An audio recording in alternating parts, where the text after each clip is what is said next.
Good evening, everyone. Welcome to our October Governing Board meeting. We need to do roll call, please. Here. Here. Here. Here. Here.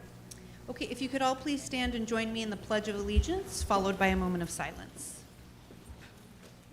I pledge allegiance to the flag of the United States of America and to the republic for which it stands, one nation, under God, indivisible, with liberty and justice for all.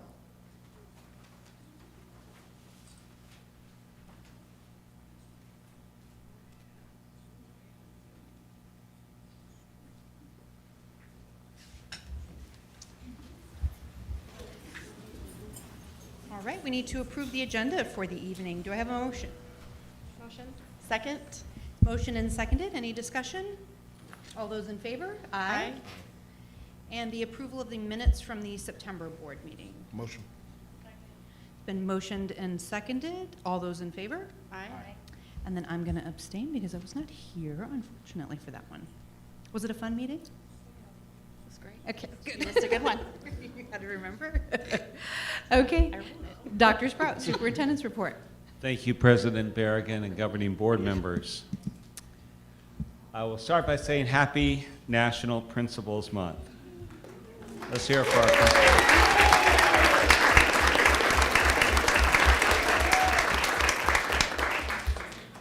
An incredible group of leaders. We celebrate them. They guide our schools with their dedication, passion, and vision.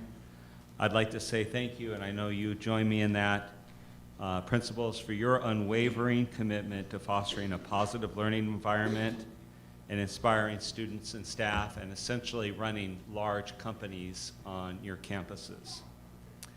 So we're going to take a moment to recognize the countless hours that you invest, the challenges you navigate, and the lives you touch daily.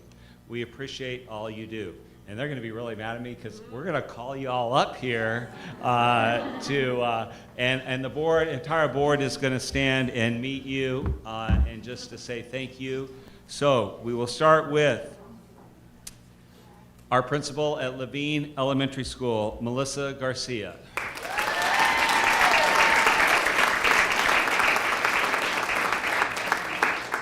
Principal at MC Cash School, Nikki Goodwin.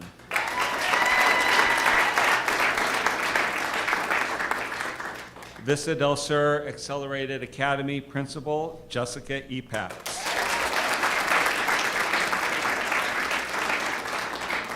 Cheatham Elementary School Principal, Christy Pashley.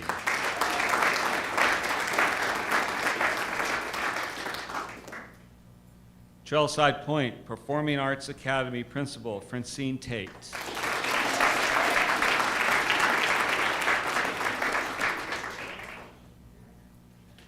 I did not see Mr. Ketchum. Is he here? Okay. We will recognize him. He was not able to be here due to something that happened later here in the day, but that's Desert Meadows School Principal, J.P. Ketchum.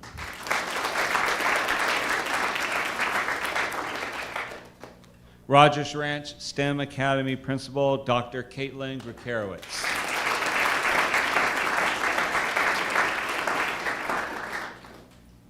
Paseo Point Dual Language Academy Principal, John Roloff.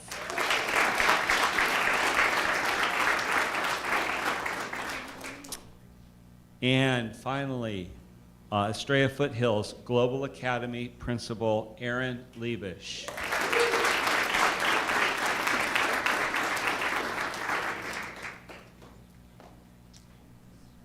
There is no more difficult job, I think, in education than running a school and being a principal. We have the best of the best. Top to bottom, every one of these folks is absolutely incredible, and it has risen to that level. We are so thankful for them. So once again, a round of applause, and then we're going to get a picture.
Paseo Point Dual Language Academy celebrated the start of Hispanic Heritage Month by welcoming students on Monday morning with the sounds of mariachi, beautiful mariachi music, setting the tone for a month of honoring Hispanic culture, history, and achievements. From September 15th to October 15th, they will be celebrating the richness and diversity of Hispanic heritage.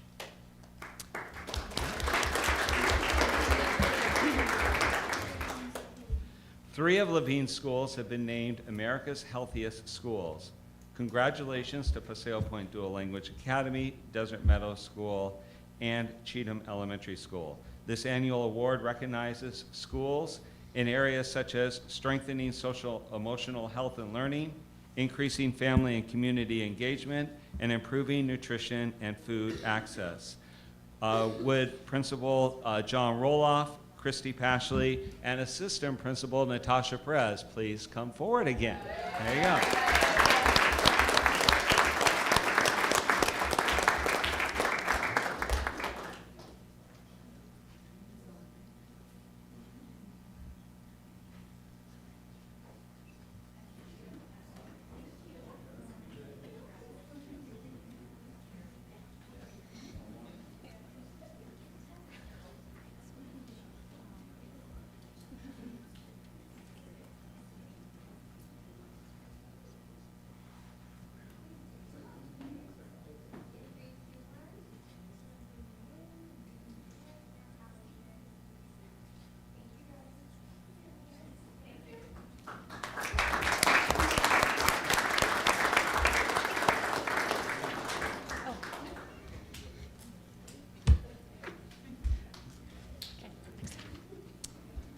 I've had the wonderful opportunity to join Booster Club meetings recently where we shared exciting district initiatives and updates, and it was also a fantastic chance to connect with our parents and answer questions about the upcoming school bond and override elections. Each quarter I also meet with the Parent Advisory Group, which is made up of one parent leader from each school, and they provide unique insights and perspectives. Their voices, opinions help me to understand the needs and aspirations of our families, ensuring that we make informed decisions that truly reflect our communities and our parents' values. At each meeting, I share updates on current initiatives, gather feedback on key topics, and discuss future goals and priorities. The Superintendent's Math All-Stars has added a bit of friendly competition as it introduces 2 new traveling trophies for the upcoming season. These trophies recognize and celebrate outstanding achievements among participating schools. As a reminder, this is a club that I have created. My All-Stars are all in 3rd and 4th grade, and I asked them to do an extra 60 minutes of math practice at home using a Chromebook that we provide with them to take home. During the September kickoff assemblies, Paseo Point Dual Language Academy was honored with a trophy for achieving the highest total minutes last year, and Cheatham Elementary School was recognized for displaying the most growth. Both schools now proudly are showcasing their trophies as a testament to their commitment to enhancing students' math skills. And so would the principal of Mr. Roloff and Ms. Pashley please come forward for a picture.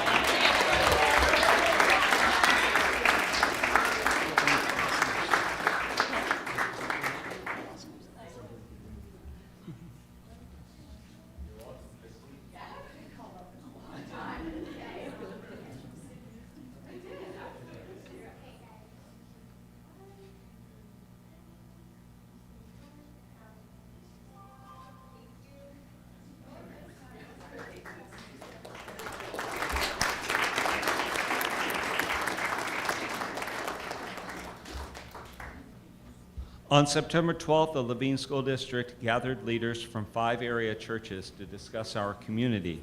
This interfaith gathering focused on bringing increased attention to holistic community service. Many of our church partners volunteer and give back to the district So gathering this group a few times a year will foster a greater impact on our families. We are proud of our faith partners and look forward to more gatherings and additional community impact. Attendees included representatives from CCV, Crosswalk Church, the Church of Jesus Christ of Latter-day Saints, and the Levine Baptist Church, and we are looking to expand in the future. So thank you to those faith communities. Last week, we hosted our annual vaccine clinics at all district sites, and over fall break, the district, this is all part of our wellness commitment to our employees, by the way. Over the fall break, the district will be hosting a virtual 5K to encourage active lifestyles among our district. The race is virtual, so employees are welcome, including governing board members, to complete a 3.1-mile run or walk anytime between October 15th and October 13th. Our annual biometric wellness screenings, okay, we'll need reports back. You said between October 15th and 13th? Sorry, October 5th and 13th. Oh, 5th. Thank you, President Berrigan. That is me. That's not me. October 5th and 13th, that's our fall break. So, I'll check in with you if you got your 3.1 miles. Employees, next we have biometric wellness screenings will be held in December at all district campuses. So employees who receive a vaccination and complete the 5K and/or participate in the biometric screenings earn rewards with our WellStyles wellness program, and with these reward points, they can purchase gift cards, shop at the Virgin Pulse store, or donate to a charity. This is Parent-Teacher Conference Week as we wrap up the fall, our first quarter here. And so we are very excited to be having our parents. Our goal is to meet with all parents during this week to engage them with discussing their child's achievement and collaborating on goals for their continued success. And now we will move on to our Employees of the Month. And we're going to start with our Classified Employee of the Month. I'm very excited to introduce you to Leonor Contreras, one of our bus drivers, who is our Classified Employee of the Month.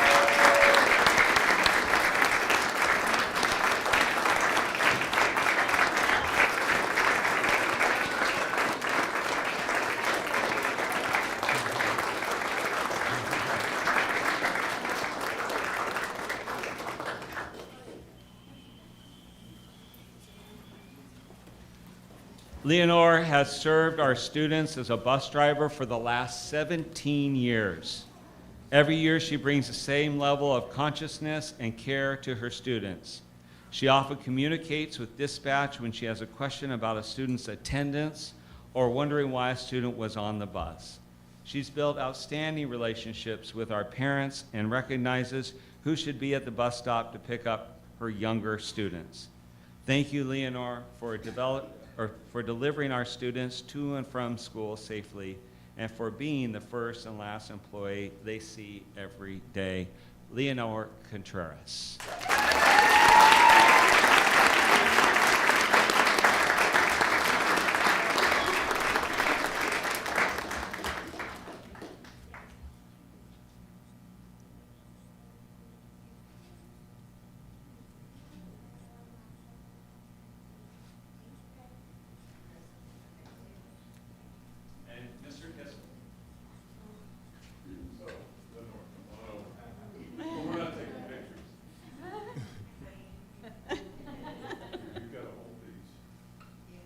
Share one story.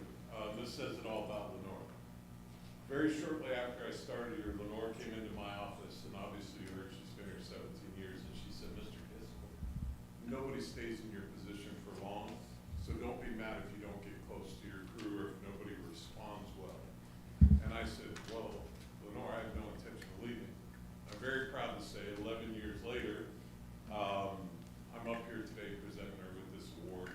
And wanted to tell her it's an absolute honor to serve her and the rest of her team, as well as work with her for the last 11 years. So thank you.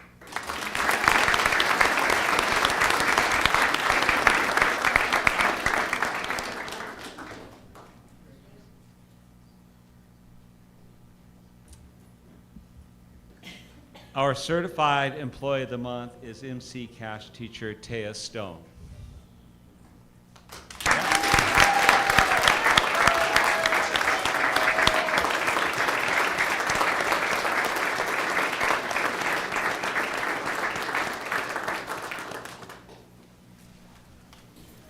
Although Ms. Stone is only in her third year of teaching, if you were to walk into her classroom, you would see a master teacher with a classroom full of students interacting with each other through structured classroom discussions or listening intently to well-thought-out lesson plans being delivered.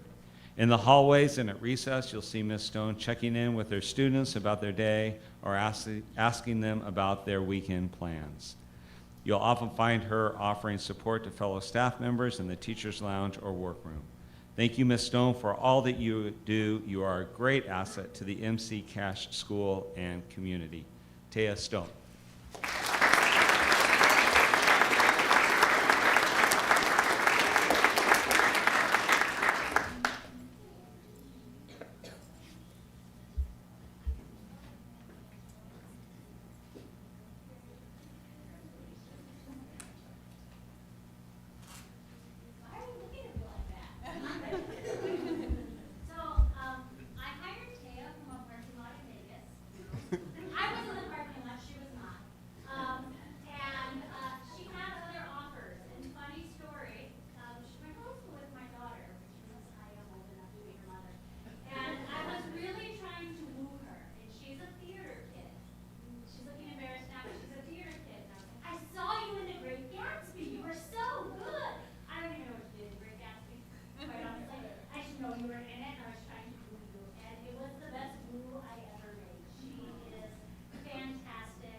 We have a lot of family members here, and congratulations to you, family members of Leonore and Taya.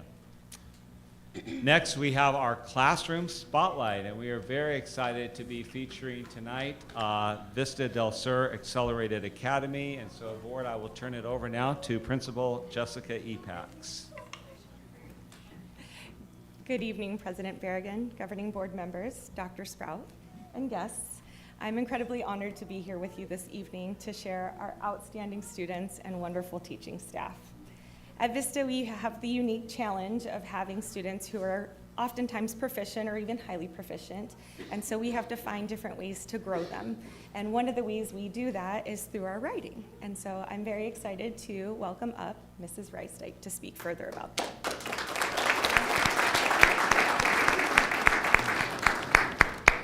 Good evening, President Berrigan, governing board members, Dr. Sprout, and guests. My name is Cassie Reisdyke, and I teach 4th grade ELA at Vista del Sur. At Vista, we teach a grade level ahead, so I'm teaching 5th grade standards to 4th grade students. Throughout the 2023-24 school year, our ELA vertical team read Flash Feedback, which is a text that helps teachers provide effective feedback to students in a way that's both efficient for teachers and memorable for students. The strategies focused on time-saving techniques that encourage teachers to provide targeted and effective feedback that gave students a path forward, help students remember feedback by setting goals for improvements, receiving feedback through conferences, and reflecting on what's been accomplished, encourage students to develop positive mindsets in order to decrease fear and anxiety around writing, and teach students how to provide meaningful peer response. This text sparked discussion across our team as we shared our experiences with these approaches in our classrooms. Drawing on my prior experiences in the classroom, collaboration with my colleagues, and knowledge of these strategies in my students, I began implementing these strategies last school year. It was clear from the start of this year, based on NWEA data and classroom observations, that these students were in need of a greater challenge. Utilizing the strategies from Flash Feedback and the curriculum's Readers and Writers Journal, students were provided with the following prompt. Choose a passage from chapter 6 or 7 from Night of the Spadefoot Toads that describes a story event from Ben's point of view. Consider how the event might be described if it were told from the third-person limited point of view of a different character, such as the frog or Mrs. Tibbets. Write at least 2 paragraphs that present the story event from your chosen character's point of view including describing the thoughts and feelings the character has about the situation or event. Students were then given time to brainstorm using a thinking map and type their drafts on their Chromebook. Upon completing their drafts, students were provided with a performance level descriptor rubric targeted specifically at the areas they wanted students to hone in on during their writing. Students analyzed their writing based on the rubric, circled their self-determined proficiency score based on their analysis, and then met with me for an individual conference to justify their scores. This process allows students to be in charge of their learning. Together, we reflected on their successes. Then, I gave specific feedback on ways that they could improve and clarify their ideas. Students returned to their desk to follow through with these suggestions. When finished, they were partnered with a peer with whom they traded seats and read their peer's narrative. Once finished, each student was given a peer feedback reflection paper on which they needed to provide specific feedback on their favorite part of their peer's writing and justify it, suggest 2 areas for improvement, and ask 1 question that they had. Not only did the peer feedback reflection paper ensure that students were held accountable for their review, but it also gave me an opportunity to assess their ability to provide meaningful feedback. The peer feedback process wrapped up with students returning to their own seat and computer, reviewing their reflection paper, and making any final improvements to their writing before submitting their final submission. I'd like to invite our students up now.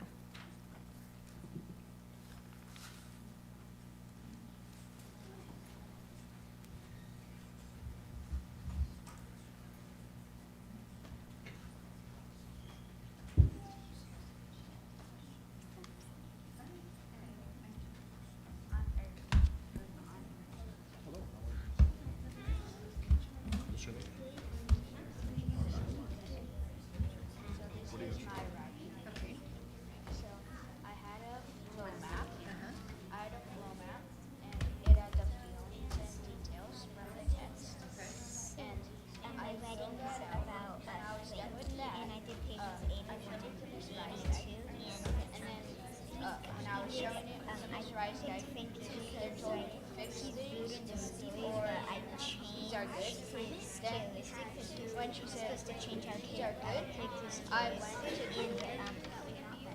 then I started taking my evidence and typing it on my text. And then when I was done with that, I showed this to Miss Rice, and she gave me this. So I had to circle check out right scores that I thought I had. benches I thought I did write it good, and I thought I wrote it in the third person, and spelled correct, and then I thought it feeling I had italics of a better than red, and then I had correct capitalization, and especially proper nouns, accurate spelling, correct punctuation. So then when I turned it in, so Miss Rice and I read this, and then she circled the ones that I had. So then she circled this when I thought it was. So then she told me that thoughts and italics were feelings. So then she circled that. Then when I was done, I fixed this, and then when I fixed that, when I fixed that, I turned it I like think it's kind of cute. and she gave me a heart. My partner was Naya, and she said that my setting is really good, and then she spelled Rules a lot. and then 2 suggestions for improvement. She circled dialogue and punctuation, and she said that I got some punctuation marks and didn't have much dialogue. So then I went back to my writing. And I looked for my dialogue. And then I fixed and added some more dialogue. And then so she said I had got some punctuation marks. Then I went back to my writing, fixed my punctuation marks. And then she asked a question. Well, she didn't have a question. Thank you, Vista students, for sharing your writing with our wonderful governing board. I want to keep going. And then I did it, and then I did it, and then I went to my desk and I was like, thanks.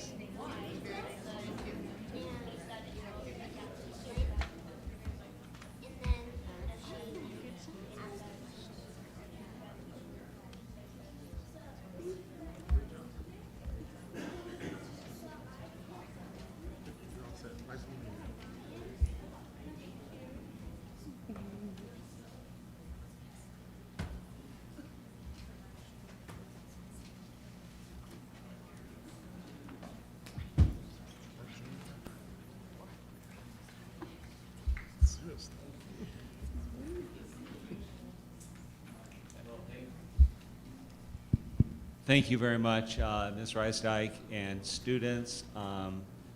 It is, well, the best way to be a great writer is to write, and you are definitely showing that tonight, and we appreciate you taking us through this process. And so, parents, thank you as well for all you are doing in your students' lives and the impact that you're having, and it's just great to see the VISTA team pulling together to serve our students.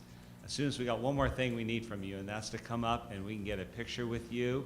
That would be awesome. We have a little gift for you as well. So, and Ms. Reisdyke, if you'd come up as well, that would be awesome.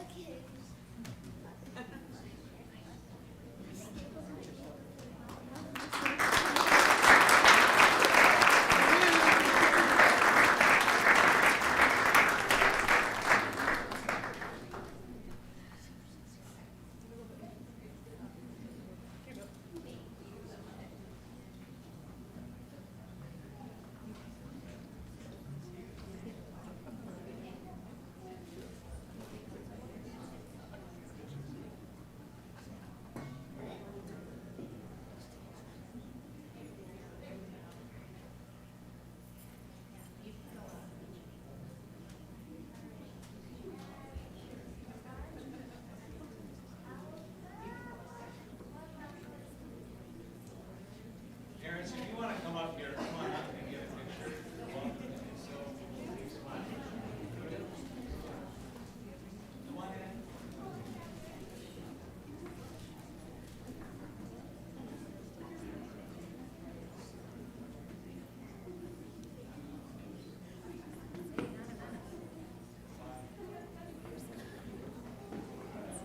Again, a round of applause for our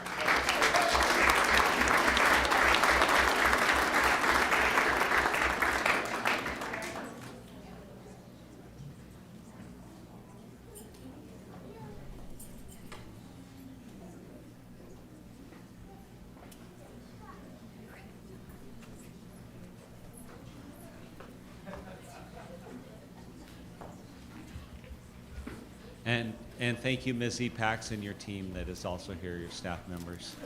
And we have a special delivery for Ms. Reisdyke from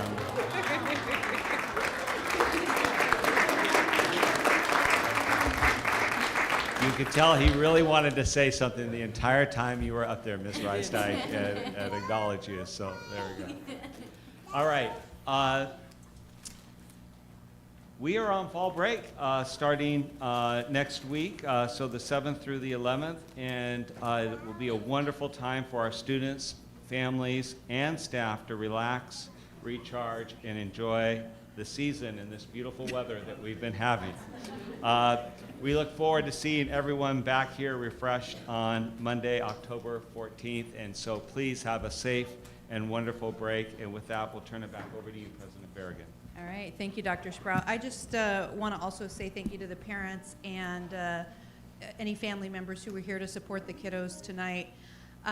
You know, you can tell even more, just we got to see the work of the kids, but a lot of times when you ask a student, like, what did you do here? They say, well, the teacher gave me this, I did that, she gave me some feedback or something along those lines, and then I finished it and I turned it in. Like, what did you didn't tell me anything.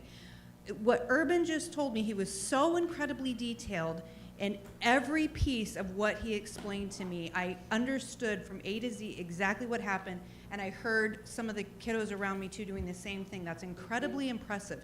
To be able to explain what you've learned just really tells us that you're learning at that next level. Not that you just got it, but you really got it, that you could explain it to another student if you needed to. I'm so proud, Ms. Reisdyke, all the teachers before you who have gotten these kids to where they are, and their family members, you should be incredibly proud.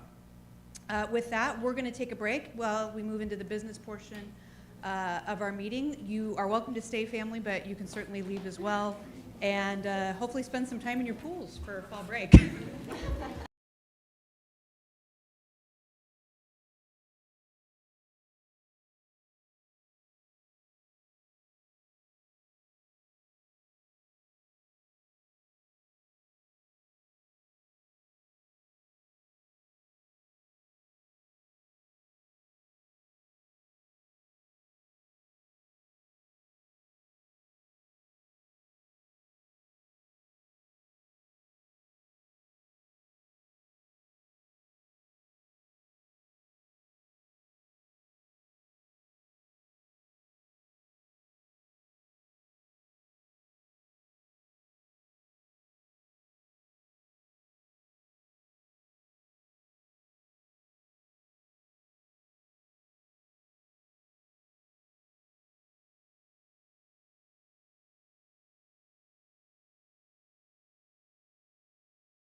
have a information item on child nutrition. Come on up, Jennifer. How are you?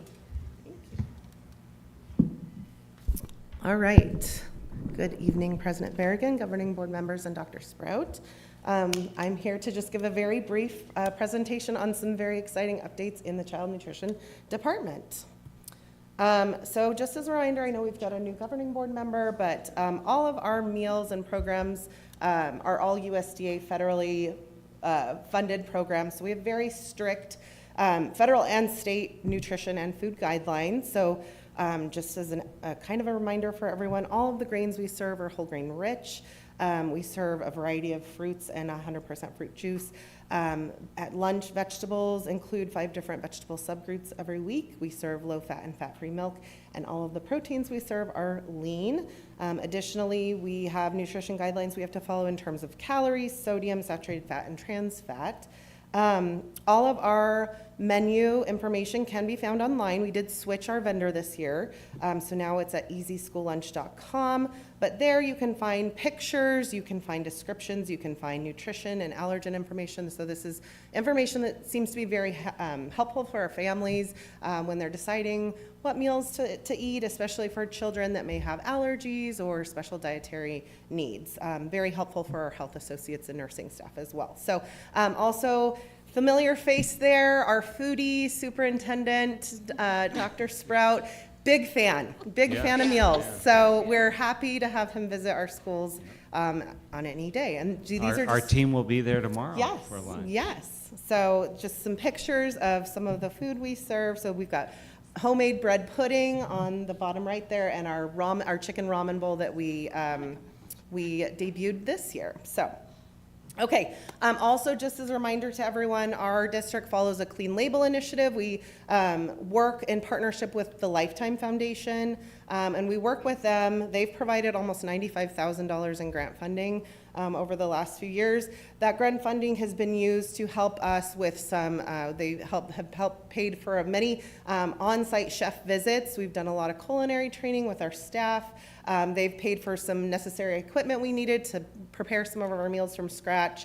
And we work very diligently to try to provide a menu that is free of certain ingredients of concern that research has shown has some negative health benefits. So we really try to, my conviction is if I won't serve it to my child, then I'm not going to put it on a menu on our school, at our school. So just as a reminder for that.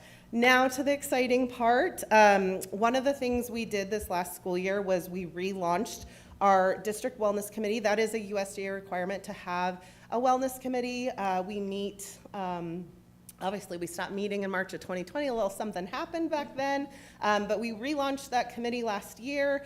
It's very well-rounded, as you can see. We have everyone from myself to district nurses, counselors, health associates, PE teachers. We really try to make sure all the stakeholders are at the table so that we can speak to all of wellness. It's not just about our department, it's about the whole child. So we reconvened that committee last year, and I'm really happy to say that as a result of the work done on that committee, these schools we recognized this evening, Paseo Point, Desert Meadows, and Cheatham, received this America's Healthiest Schools Award. So that work came out of this wellness committee, and we're really excited. We've already met once this year, and we're going to be using some of the Healthiest Schools Award criteria as kind of the framework for the direction we go for this year. And we're hoping to get more schools submitting and applying for the award next year. And I know these schools want to get, there's 9 total areas you can be awarded in, and so our schools that are awarded are hoping to apply for those other areas this next school year and are working diligently on that.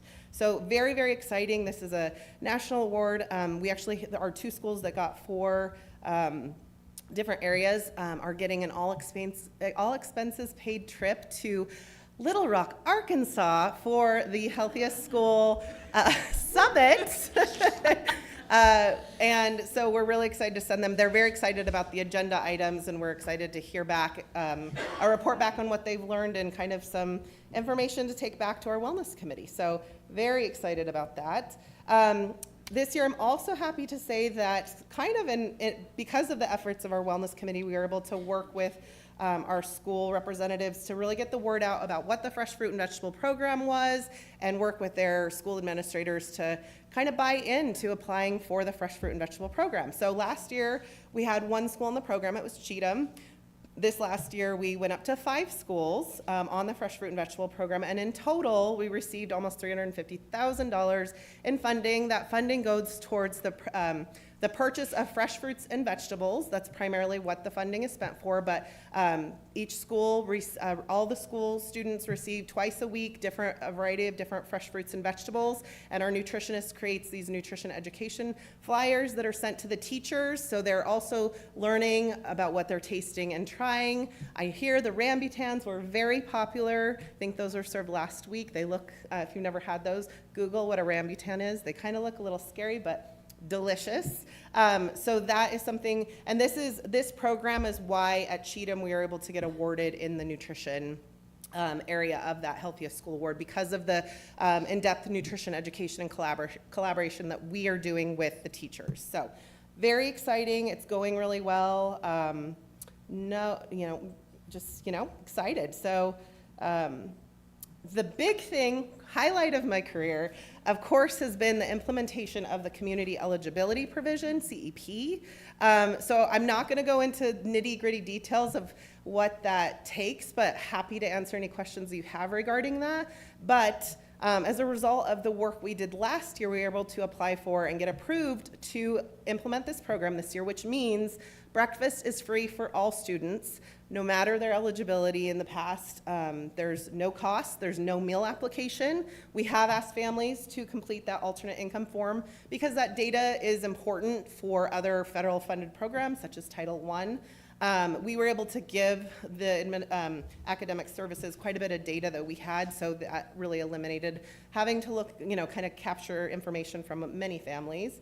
But this program also provides a lot of administrative relief to our department.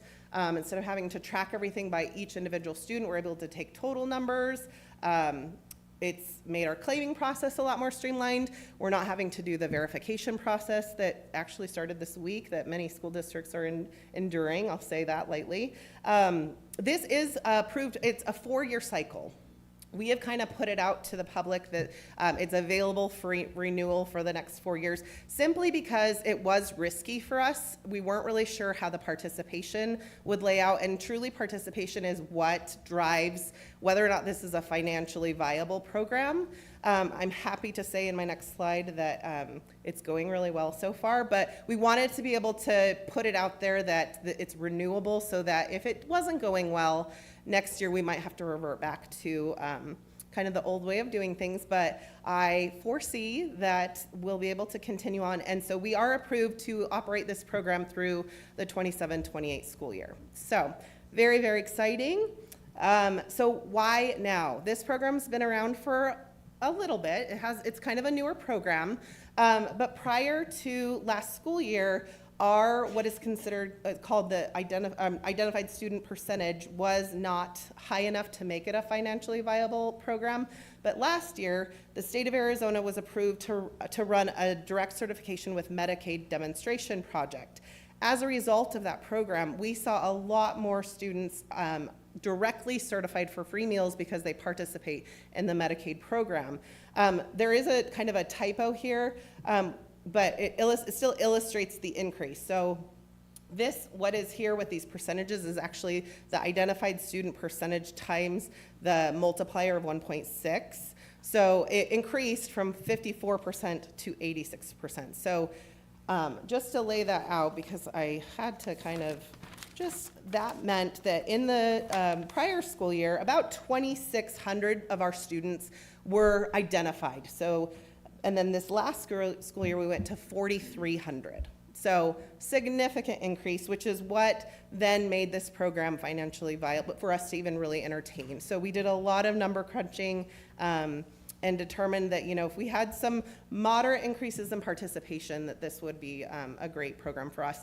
Also, too, we know the Levine demographics are changing. So what is this school year looking like compared to even future years in terms of what this ISP could look like? So we wanted to capitalize on it now, and we'll definitely be continuing to investigate what that data looks like as we continue on. So yeah, just so far, we have seen a 14% increase in lunch participation. So these are year-to-date numbers of lunches served from last year to this year. So as you can see, we're really, we were kind of, Charlie and I, crunching numbers. So you can imagine that was a very exciting exercise. We're anticipating a very conservative 5% increase. We were just wanted to kind of, we weren't sure, but so to see 14% is really great. The other thing is we're seeing an increase in revenue. So alone with our August reimbursement claim, we saw over $143,000 additional from what we got last year. Obviously, we're taking in less cash because we're not charging students for paid meals. So we saw a net revenue increase of about $57,000. So that's just for 1 month. So I'm confident if we keep up with those trends, we should be in good shape. And that's all I have for you tonight. So I am here to stand for any questions that you have. I will just say, I know that it saves work eventually to go on CEP, but it's a lot of work to get there. So I really appreciate what you and your team did to make that happen. And then just knowing that you'll have to keep an eye on that data and making sure that that still makes sense for us in Levine is very good. I will be looking up what a Rambutan is? Rambutan, R-A-M-B-U-T-A-N. B, got it. Yeah, Okay, I will look Delicious. up what that is. okay. And then my husband recently went to Little Rock, Arkansas, and was as underwhelmed as we all were in this room. But when he got there, he actually thought it was beautiful and really enjoyed it. So Okay. have a good time, friends. Yeah, very exciting. Any other comments or questions? Ms. Getzky? I have a daughter, fourth grade, as you guys might have seen. She eats school lunch every day. I think she packs her lunch like once a month, maybe. Like, Yeah. she loves everything that you guys have on the menu. So, Thank you, appreciate that. Yes, I thank you for taking the burden off of me to pack a lunch every day, but, Absolutely, yeah, she loves it. great. To say kind of the same thing, I have 2 Paseo students at home, and they are really enjoying not packing lunch this year, and they are enjoying their meals every day, and Yeah. even eating fruits and vegetables every day. I always ask them, like, what fruit or vegetable did you eat, to make sure they include that part, and Mhm. they've enjoyed it, so appreciate it. Yes. Okay, thank you. Thank you.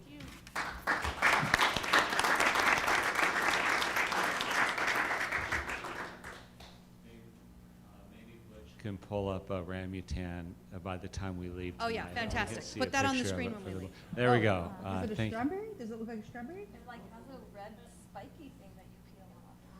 Oh, okay. there you The go. actual fruit looks Okay, like Butch, you're off the hook there. Oh, all right. I got a solid food. Rambutan is. Do you have any cool new food for us? You know, I have something just as cool. Okay, let's It see. might not be free food, but it's just as cool. All right, I Than hope a so. that. That. All right, so President Berrigan, members of the board, Dr. Sprout, I am excited to tell you about our PBIS Rewards program. Some of it will be a little bit of a review, but most of it is basically kind of a new district program that we're utilizing this year that I'm super excited about. So, first of all, just a reminder of what PBIS is. It stands for Positive Behavior Interventions and Supports. And so basically, it just sets up a framework of expectations to really help improve school culture and student behavior, and it promotes just an overall safe learning environment for our students. So as a district, back in 2011-12 was the very first year that we implemented PBIS at all of our schools. And at that time, we had 6 schools in the district. So we all went through a robust training that summer and created these PBIS programs that, like I said, was brand new to our district. And we immediately started seeing some terrific results from that. So each year, I feel like we've just added a lot more, improved on our practices. And so basically what PBIS does, it's a set of strategies and systems used school-wide.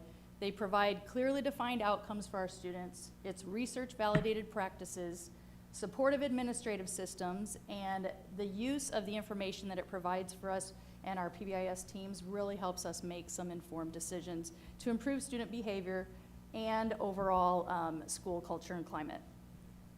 So some of the features is it establishes regular and predictable positive learning and teaching environments.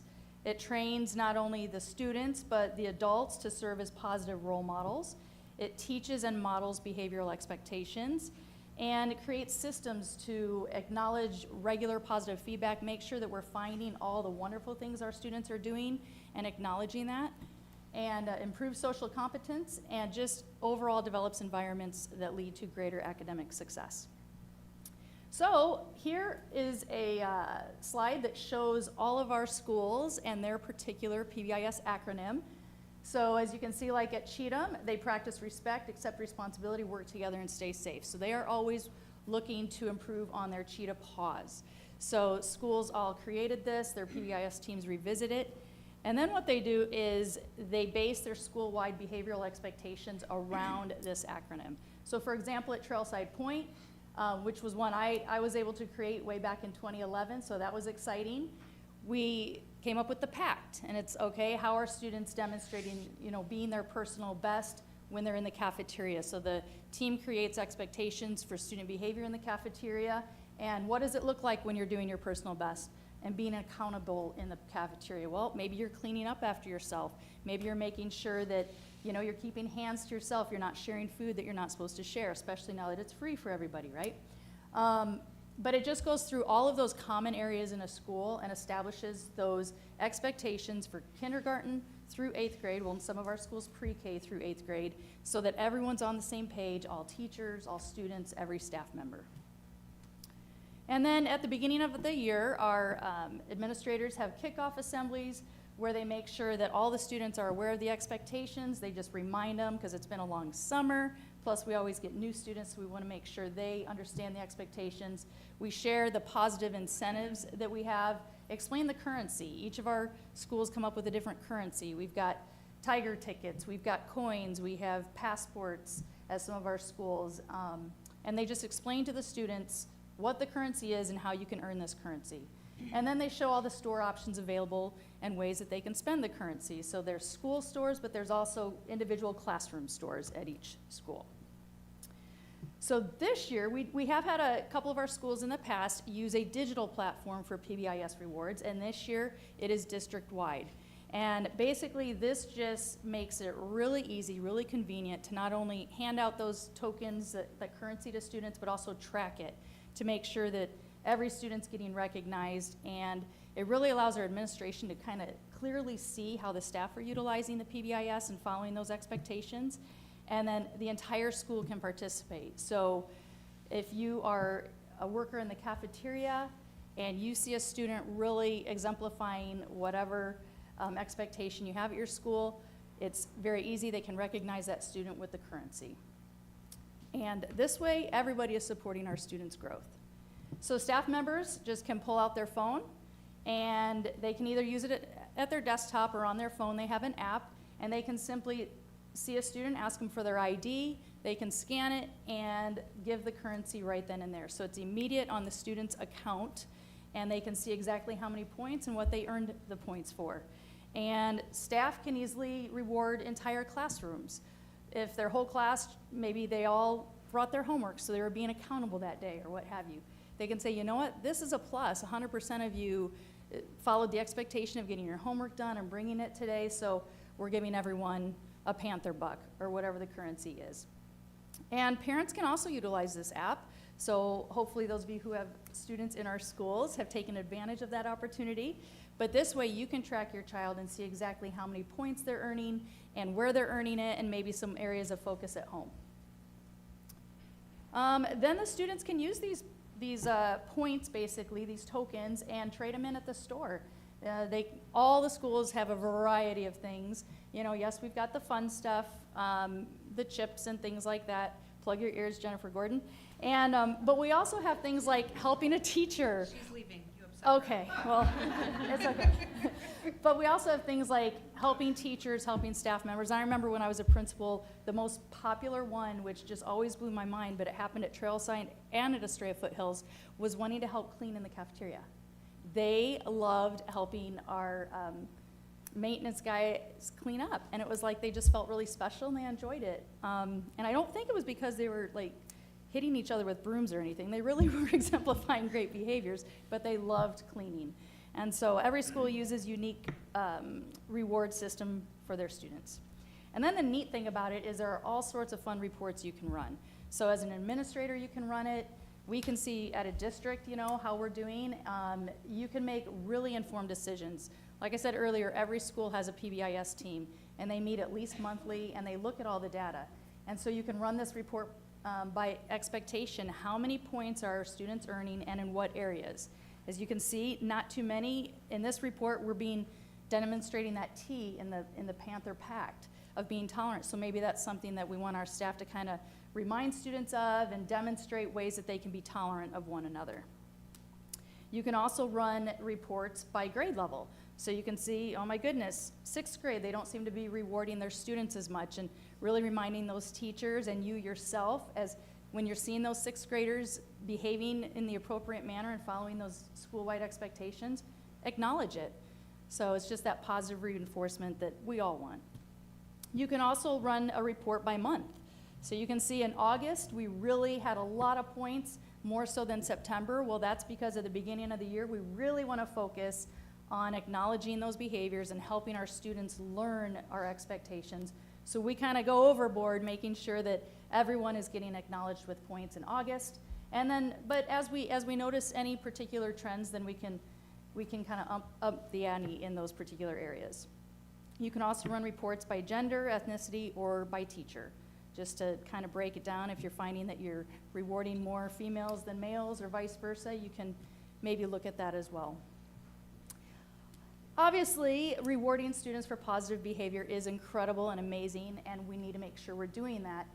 But the primary purpose of implementing PBIS is to change the climate of our schools so they're a great place to grow not only educationally, but emotionally and socially. So an important measurement of this progress is tracking office discipline referrals. Because no matter how many times you recognize positive behaviors, people make mistakes, kids make mistakes, and we don't want to ignore that. When they do make a mistake, we have to acknowledge that. So a school should see a reduction in discipline referrals as the school climate improves. So we also have district-wide this year, the PBIS Rewards Behavioral Tracking System. So this is a simple view of the progress of the PBIS program, so it's all in one, so we can see exactly how many referrals, how many points for each student. And this, again, guides our PBIS teams to make those data-informed decisions. So some of the reports that you can run for referrals is you can run it by incident location. Is there a particular area of the school where you are seeing the most discipline referrals? Okay, maybe that means we need to review with our students what the expectations are there. Maybe we need to have a little bit more supervision in that area. Whatever the case may be, our PBIS teams can make those informed decisions. You can also run it by grade level, behavior issue, the day of the week, the time of day. Is there something, a particular time of day where your students are just kind of off the wall and you need to figure out something to do during that time of day to decrease behavior referrals? Again, you can run it by gender and ethnicity as well. So all of these reports really help guide our PBIS teams to make those informed decisions. And then probably one of the most exciting things that we brought into play this year is the Navigate 360 Compass Curriculum Behavior Intervention. Because it's one thing to recognize students for their positive behavior, you know, give them an office discipline referral if they've earned that, but if you continually just put them in ISD or out of school suspend them or give them lunch detention, what are you doing to help that child change their behavior? And we can't necessarily rely on you know, people at home taking that lead and making sure their students know how to behave, but we need to work with them so that we can help them become a better citizen. So this program, administrators can assign lessons for students when they receive a referral, and they can assign it to a whole class or a grade level. So if you've got maybe your 5th graders are thinking it's really fun to play fight during recess and they don't realize that play fighting isn't an okay behavior, then that is something you can assign to the entire 5th grade team.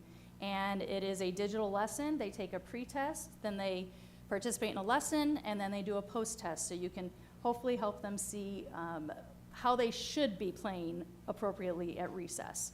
And it is tiered support. So you've got your Tier 1, your Tier 2, and your Tier 3 lessons. So there's some sample lesson topics. It's broken down by grade bands. So obviously, a lesson for keeping hands to yourself for a K2 student is going to look different than a lesson for a 7th or 8th grader that needs to keep their hands to themselves.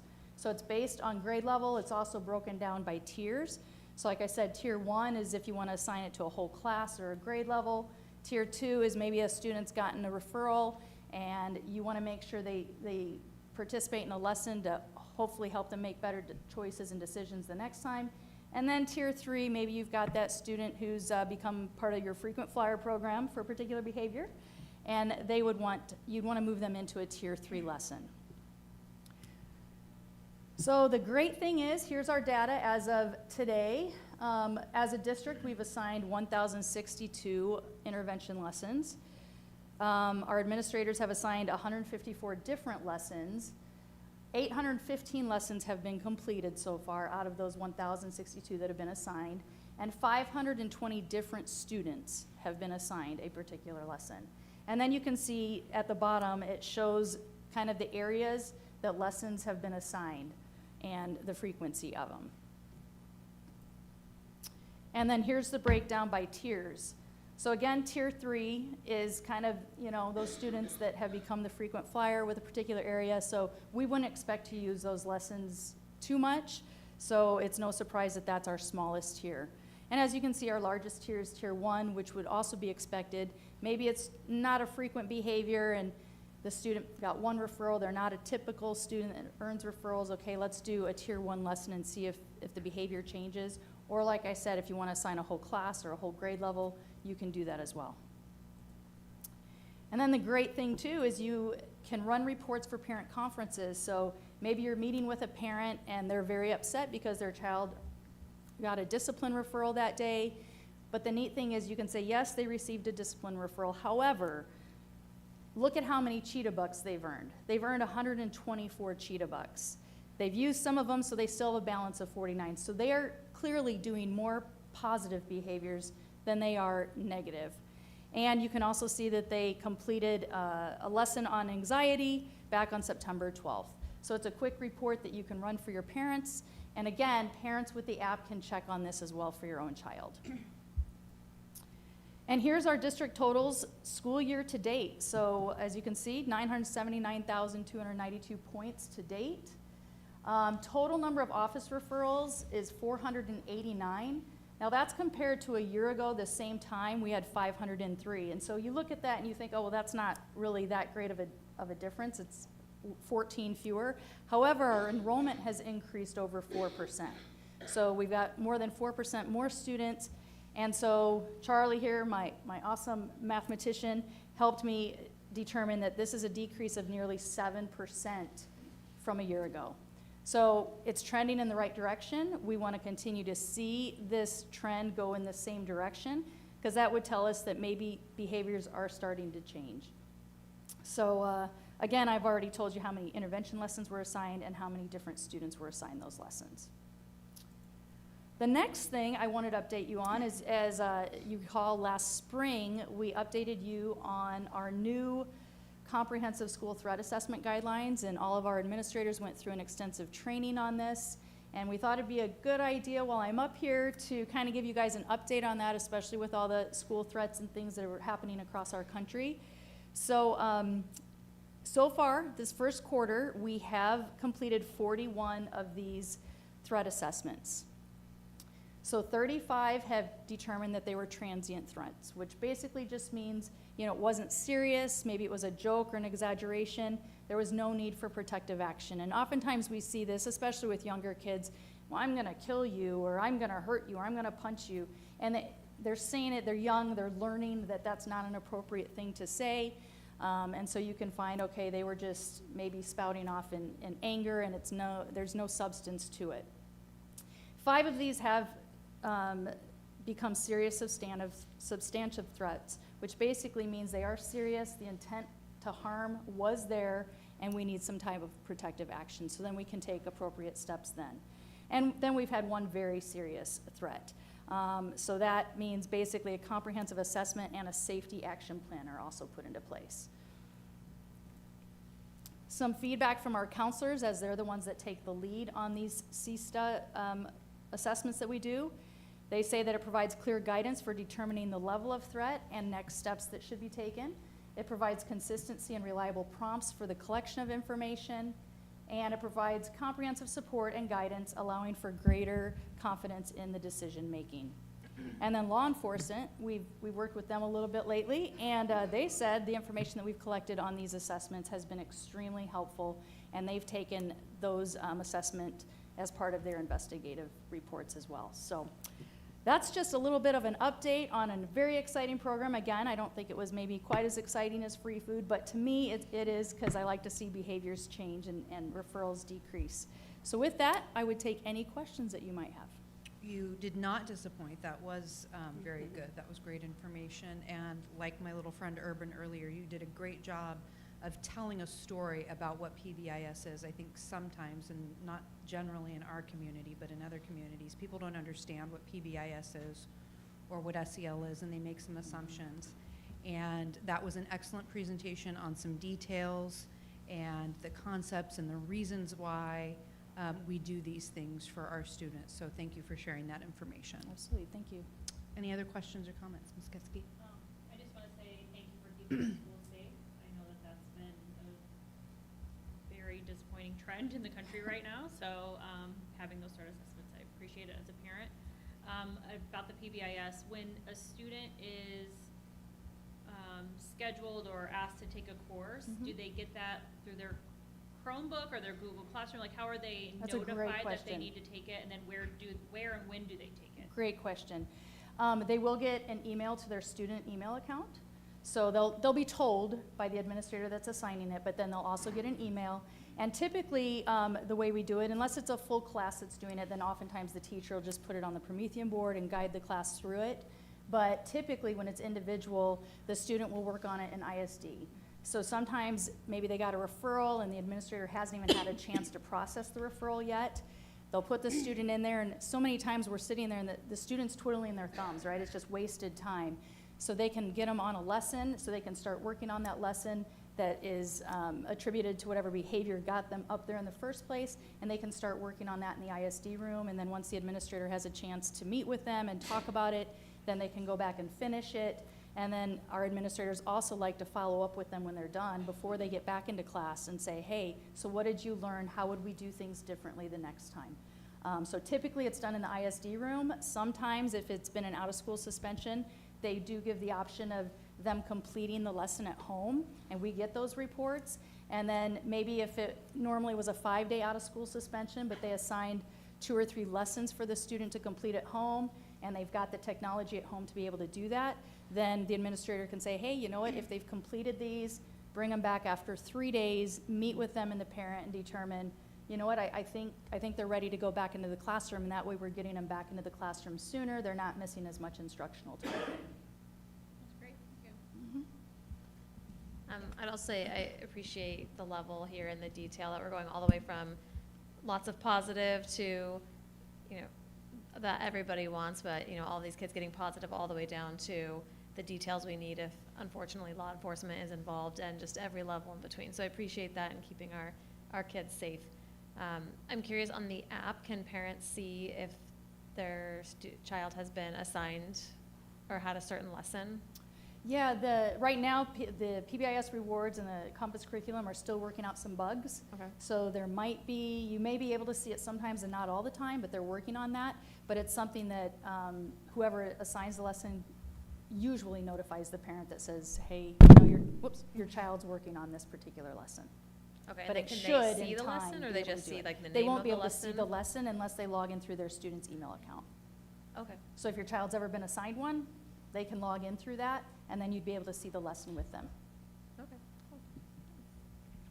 Yeah, I think it's a great program. I know when it kind of first started, my son was going to Trailside, and so it wasn't as electronic then, right? It wasn't at Yeah, all. because his wall is I was like the principal, it covered. was electronic, no. Yeah, his wall was like covered with staples, because every time he got one of those papers, it was a goal for him to be able to make sure he could get every single letter. Mhm. And it provided great opportunities of conversation too, because he's like, I don't know why I'm not being able to get that letter, and so what does that mean? What does that look like? And so to be able to have that conversation. So that is also, like, parents have a description of what each of those means and Right. what their expectation is, so that's good. And it is in every school's handbook as well. Okay. What their acronym is and what it means and what those expectations look like in each of those common areas. I super enjoy it. Good to hear that it's across the district, so, thank you. Awesome. Dr. Watkins? Amazing. Did you spend a lot of time in detention? Once a year. Once a year, that's not bad. Would you have needed some lessons? I probably still need to make up. Don't worry, I would have needed them too. All right, well, thank you very much. Thank you. Thank you.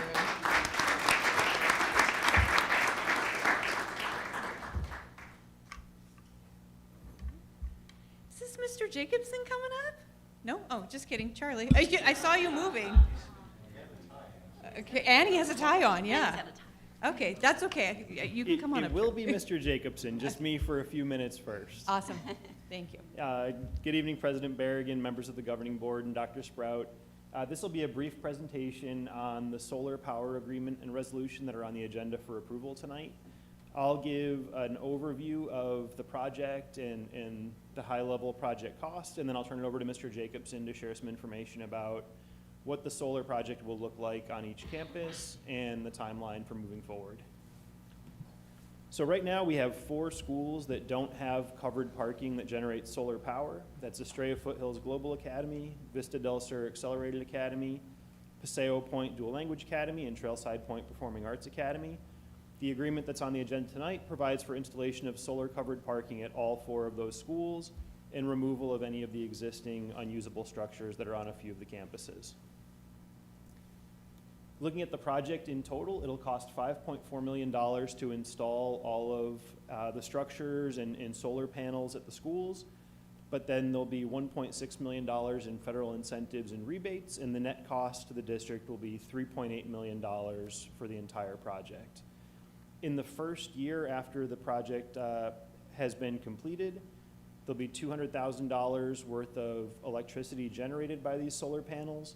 And so the payback period for this entire project is about 14 years, assuming that electricity rates continue to increase at the rate they historically have. So assuming about a 4.1% annual increase in electricity rates, this project will pay for itself through the solar power generated in 14 years.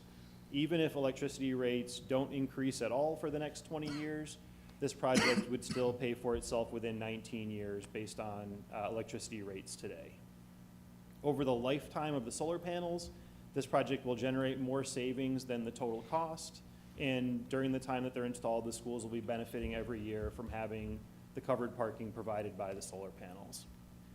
With that, I'll turn it over to our Executive Director of Support Services, Robert Jacobson, and he'll give you a look at what the layout for the solar panels will be at each of the school sites. President Berrigan, governing board members. Yeah, as Sarah alluded to, Charlie is the numbers person, so I get the pretty pictures. He just does everything in Excel. Huh? He just does everything in Excel. I know. So, as Charlie mentioned, we have 4 sites that will get solar, and then how do we chose where those go? This is actually our new site, Estrella Foothills, and in order for us to even have solar, we have to build a baseline history through our power company because they won't let you overgenerate. And there has been some districts that have done that where they've overgenerated. So that being said, in this case, we tried our best to cover parking for our staff. If you see in the bottom corner there, it actually has that blue line. That's actually a right-of-way. We're not allowed to build anything permanent in that section. So that's why the parking structure moved up to the north side of the parking lot and then out into that other area there. So it will actually generate, we believe, the parking enough for all of our staff. So this is actually Vista del Sur, and there's actually 2 schools, Vista del Sur and Desert Meadows, that was put up about 12 years ago, and that was actually constructed with what's called hollow metal steel. What we found out a few years ago is they were actually full of water and they were deemed unsafe by a structural engineer. So we actually took the solar panels off to get the wind load off of them. And so now we're coming back and we couldn't get a contract with Tesla, who now owns those structures. So we are working with those folks to get the rest of it down and then putting new up with our new partner, Verigy. So if you know much about Vista, and I know some of you guys do, we don't have the same amount of solar structures going back up. The reason for that is solar has gotten so much better over the years with the technology that we still can only generate what the history based of the power is generated at school sites. So we can still cover all the parking lots. We just won't be able to put it onto the playground and in the retention like we had before. This is actually Paseo Point. It was in the same kind of boat as Estrella Foothills. We had to build that footprint of what their consumption of power is. As you can see, it seems like we do more power here, okay, because we have more parking here. But that's just how it generates, and that's how it configures out. So here we're able to cover majority of the parking lot on the east side of the parking area. And then you also see there's a right-of-way on the outside that we're not allowed to enter as well. This is actually Trailside Point. This is the one that actually, when I was working this up with Vergy, asked the question, you know, about that north side parking lot. And that was when we decided that actually for what we use and how the solar has gotten better over the years, we're now allowed to overgenerate. So some of the parking won't be covered here. But the west side of Trailside is where the majority of the staff park, so they will be undercover parking. And then the front side is kind of where the visitors park at. Here again, we won't have the shade structure out on the playground. I know in our standards, we're looking at doing shade structures for school sites as well. So with that, the next steps for us is the approval of the resolution and agreement tonight, which is, I believe, is on the board agenda. And then after that has been approved, then we'll start designs with Vergy and then ordering equipment. We have to be done by December of 25 to meet all of our requirements for our grants. So it's pretty intensive timeline, to be honest with you. I will hopefully have patience from principals when we start construction. I know Avondale's going through it right now, so I know the woes of that of a nightly basis. That being said, I will stand for questions. Also, I'm sorry, I want to introduce Ryan Vochik from Vergy. He's actually one who's been instrumental of helping us getting this designed and working through all the contracts with Charlie and stuff like that. So for that, Charlie and I and Ryan will actually stand for questions. I will just say I appreciate you not designing anything that's on a roof, because we have some of those in my district and we need a new roof on these buildings, and you can only not have solar on for one day. And I don't know if you know this, but you can't replace a roof in one day. That's correct, yes. So doing this as a parking array, it really makes sense. I appreciate the thoughtfulness on the design for that. And I know that Vergy is an excellent partner, so I'm glad that that's who we've selected to work with on this. Any questions, comments? Definitely the whole patience process, but it is totally worth it because now I have a covered parking spot at work. Yay. So. Well, looks great and very thoughtfully done, so I appreciate that. It's a good one to ask for this, because I think we're all over the summer. After record July, August, It's a great September summer, it's heat. 117 degrees. Yeah. Yeah, I think everybody's like, yes, please. Yes. I know some of the staff, when they moved from certain sites to like EFGA, they were wanting to know where the solar parking was at, and same thing when we did build Paseo Point. So this will actually help the staff, you know, for the cover parking. So. Yeah, So absolutely. it's expected to have this project probably done by the December of 25? We have to, so Okay. if we have to work, and I'm gonna commit Ryan to this, if we gotta work 7 days a week, that's what we got. Yes, we do. So, yeah, so, and I know his staff is well versed in this, they do this all the time. It will be a lot of moving parts and a lot of, unfortunately, it'll be some headaches, as you Yes. well know, Ms. Anderson. So we will work through those. I've been assured by them that actually we'll get a good schedule out. Principals will know exactly when we're coming, and we'll try our best to stay out of their way. And not during testing time. No. Excellent. Good idea. Any you. other questions or comments? Okay. All right, thank you. Thank you, Mr. Jacobson. Mr. Martin? Wow. Okay. We are on to the consent agenda. Do I have a motion? Motion? Second? It's been motioned and seconded. Any discussion? All those in favor? Aye. And comments? Just kidding. 2024 annual financial report. Dr. Martin, I just promoted you. Mr. Martin, come on up.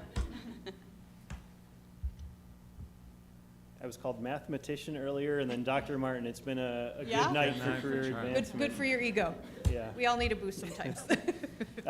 Good evening again, President Berrigan, members of the board, and Dr. Sprout.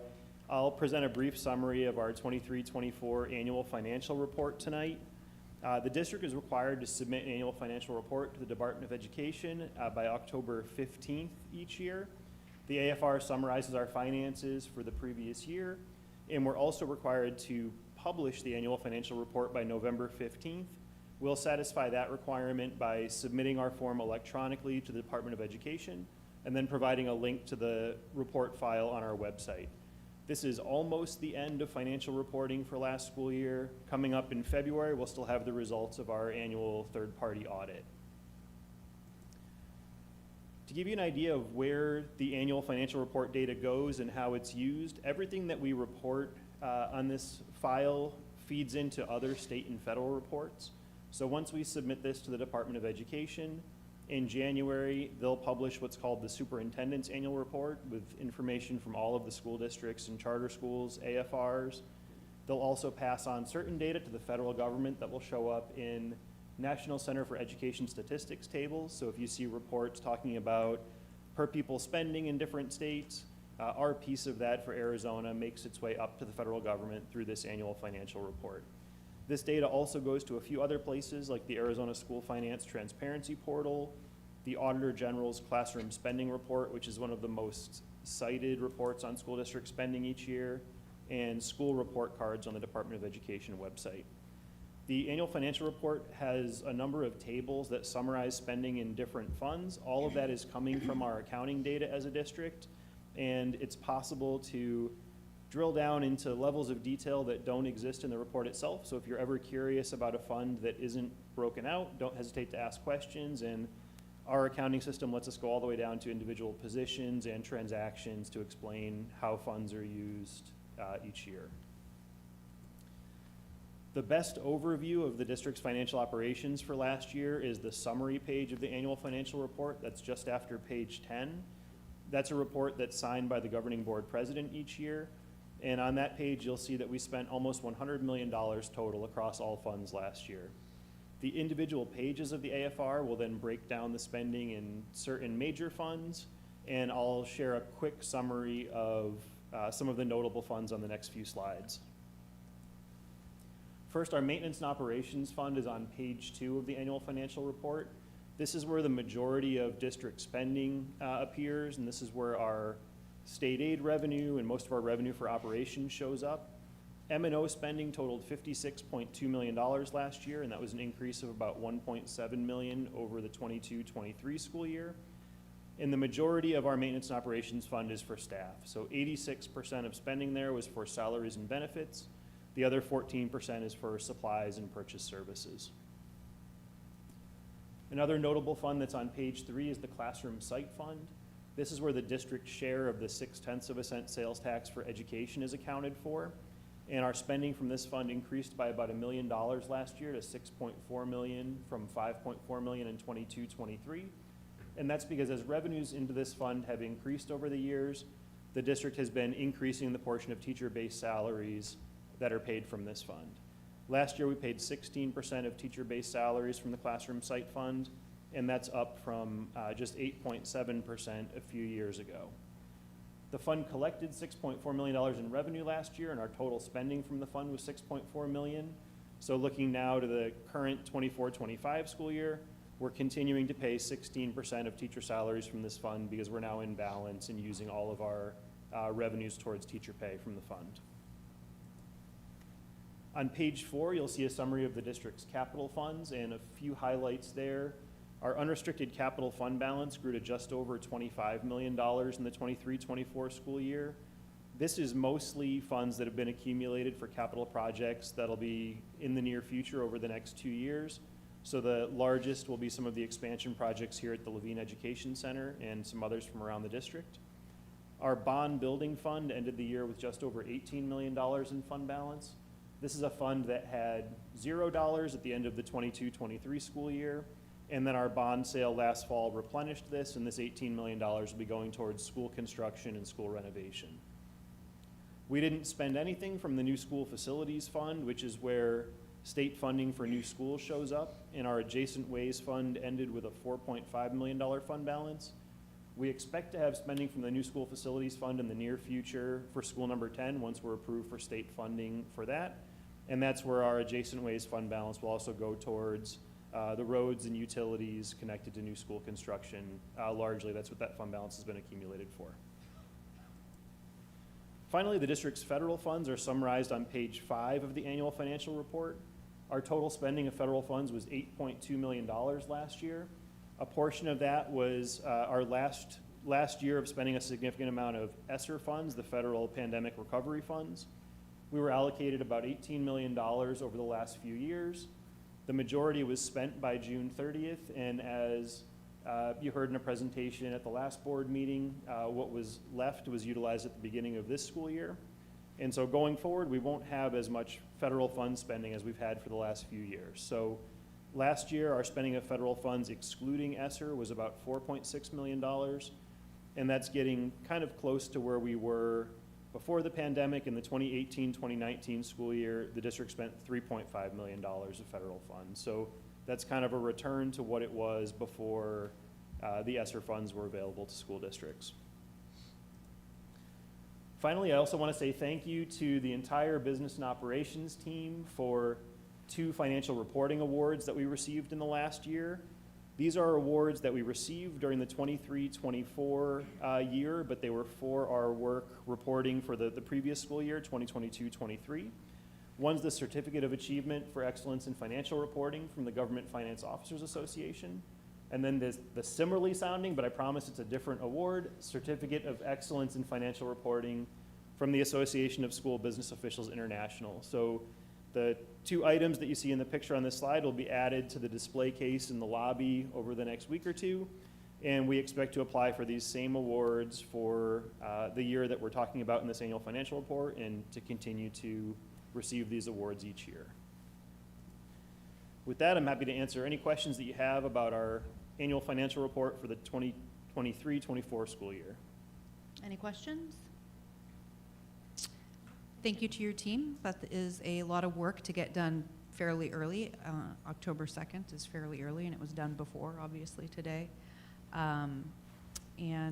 Just appreciate your leadership in that. Thank you. Okay, thank you.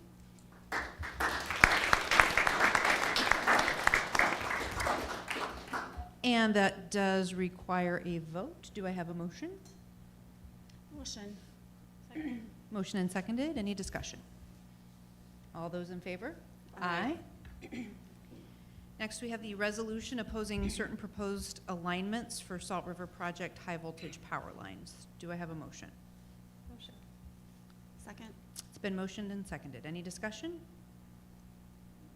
All those in favor? Aye. And then finally, the resolution and contract for the solar covered parking that was presented to us earlier. Do I have a motion? Motion. Second. Motion and seconded. Any discussion? All those in favor? Aye. Aye. Okay, comments from the board. We'll start with you, Ms. Getzke. I hope you guys have a great fall break next week. And that's it. Thank you, Dr. Sprout, and a lot of the administrators that let me come and hang out at the schools in the last couple of weeks for Math All-Stars. We had a great time and saw a lot of very excited kiddos in the audience. So thank you for allowing me to tag along. That's it. As always, thanks for all the hard work. Appreciate all that you guys are doing. Dr. Watkins. I got to meet with all the principals last month, and it's a great time to have it be principals award this evening. But you guys are amazing. Keep doing great things. Just very proud of what you guys are doing. I've been in the district since 2006, and just looking at where we're at right now, it's amazing. So keep it up. Thanks.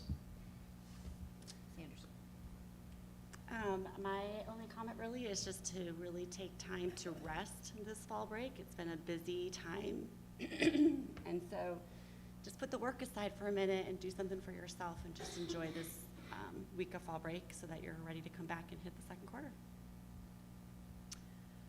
I don't have anything else. I think I've made my comments all throughout the night, but I think Dr. Sprout had one more thing to share. Yeah, thank you, President Berrigan and governing board members. I do want to just remind us one more time that we have an almost $100 million business that we run here for this community and for its children, and our families.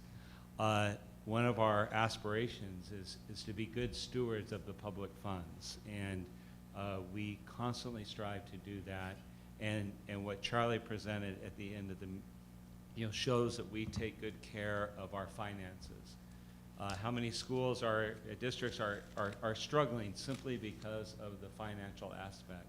But Charlie, Ashley, the entire rest of the team, we have a top-notch team, and I would just like to recognize them again. I know Charlie was here a lot of hours, along with Ashley and the rest of the team, to wrap up this AFR, but just the greatest level of appreciation for all you and your team do, Charlie. So a round of applause. And I just have one more recognition real quick. Ms. Abeg is an incredibly active community member in Levine for the betterment of our community, and she was incredibly helpful with us on the SRP alignments, and is a person that is in the trenches with us, helping to advocate for our district. And so thank you to you, Ms. Abeg, for that. Thank you, Ms. Abeg. Thank you, Ms. Abeg. And I will add to your comment about the financial piece. In the state of Arizona, districts can go into something called receivership for 2 reasons, and receivership is not fun. It's when somebody comes in and takes over your district. The governing board's no longer allowed to make certain decisions because we hadn't made right decisions, and it's for financial reasons or for academic reasons. In the state of Arizona, no district has ever gone into receivership for academic reasons, but there have been about a dozen that have gone into receivership for financial reasons. And that just emphasizes the critical importance of the role that Mr. Martin and his team do, and the level of transparency that we have as school districts, particularly in the state of Arizona, is second to none. You can find our information anywhere. We will answer any question that you need answered, and doing the same job. Clearly, I appreciate the work that you do. All right, our next meeting is November 14th. Hopefully it won't be 100 degrees because it'll almost be Thanksgiving. Maybe we'll be in our pools for Thanksgiving, I don't know. I will see you all then, and we need to adjourn the meeting. Do I have a motion? Second. Motion and seconded. All those in favor? Aye. Good night.